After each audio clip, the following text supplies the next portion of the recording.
I think you'll see over the next few years a growth in manufacturing, and that is partly because of what we've discussed, but it's also partly because the states and Connecticut in particular, with our current governor, are working very hard to encourage job development, are starting to focus on the kinds of things that we business people are looking for. We've gotten enormous support from state agencies that in some cases have put us together with people that they know that could be helpful, which is a great role for state agencies to play.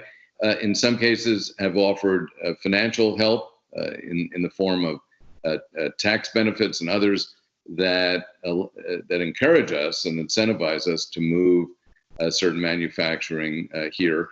And most importantly, there's a focus on education. Our community colleges are beginning to spend more time on educating a young workforce that can fill a lot of the vacant jobs among our manufacturers here in Connecticut.